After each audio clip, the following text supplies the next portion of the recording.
They say rivers never die, that they outlast the kingdoms they feed, the cities they carve, the people who worship their banks. But the Euphrates, the river that birthed civilization, is dying. Once it roared through the deserts of the Middle East like a silver serpent, coiling between mountains and plains, feeding millions, shaping the destiny of empires.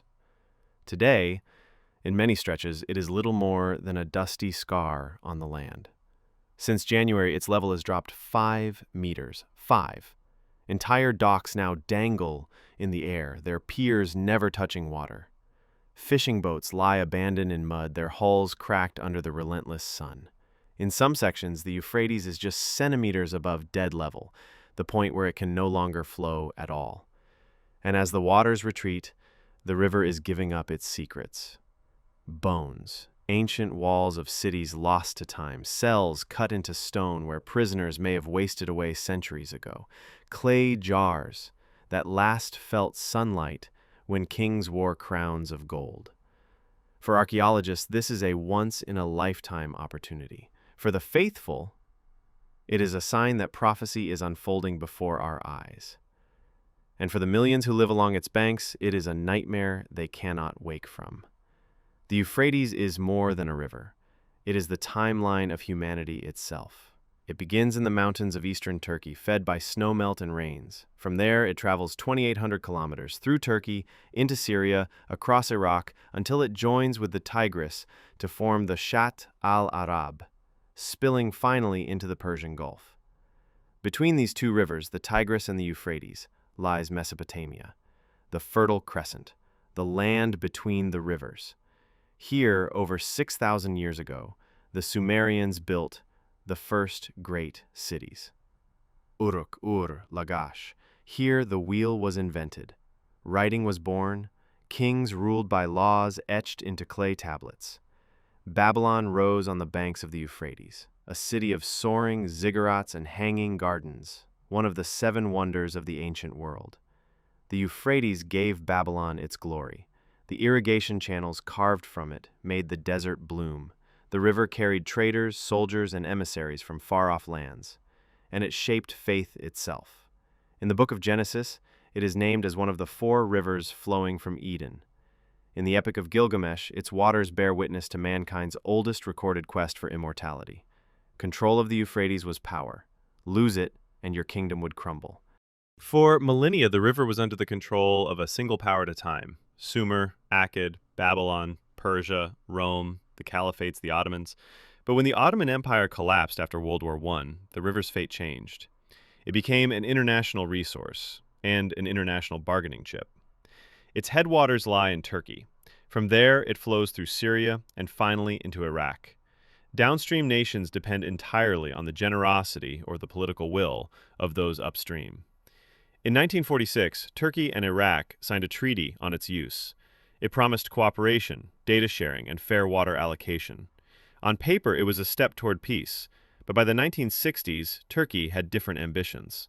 They launched the Southeastern Anatolia Project, 22 dams and 19 hydroelectric plants designed to harness the Euphrates and its sister, the Tigris.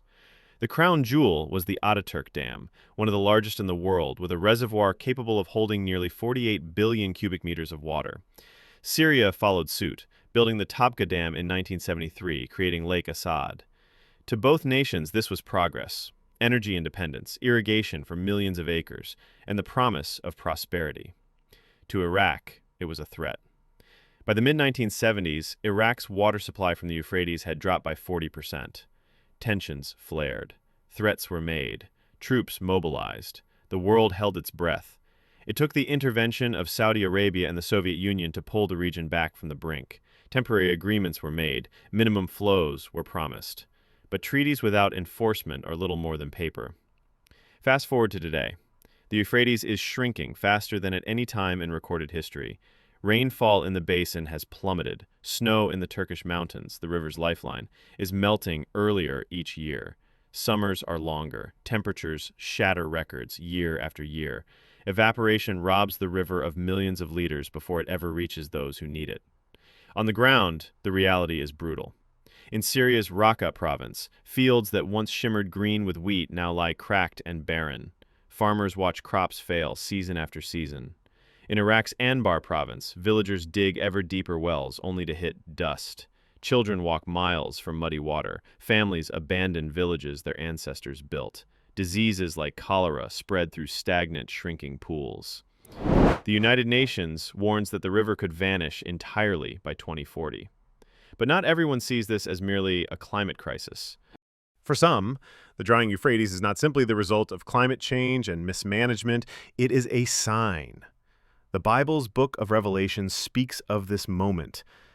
The sixth angel poured out his bowl on the great river Euphrates, and its water was dried up to prepare the way for the kings from the east. Another passage, release the 4 angels who are bound at the great river Euphrates. Believers see the shrinking river as the beginning of this prophecy's fulfillment, and then there are the discoveries. As the waters recede, they uncover things hidden for centuries, human remains, temples, entire settlements. Some finds are ordinary relics of ancient life. Others are not so easily explained.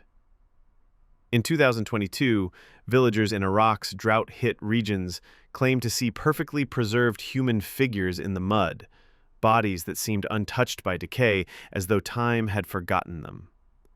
Archaeologists have unearthed chambers beneath the riverbed sealed by stone. Inside, pottery sealed with wax, inscriptions no one can translate, and artwork depicting winged beings locked in combat. For scientists, these are puzzles to be solved.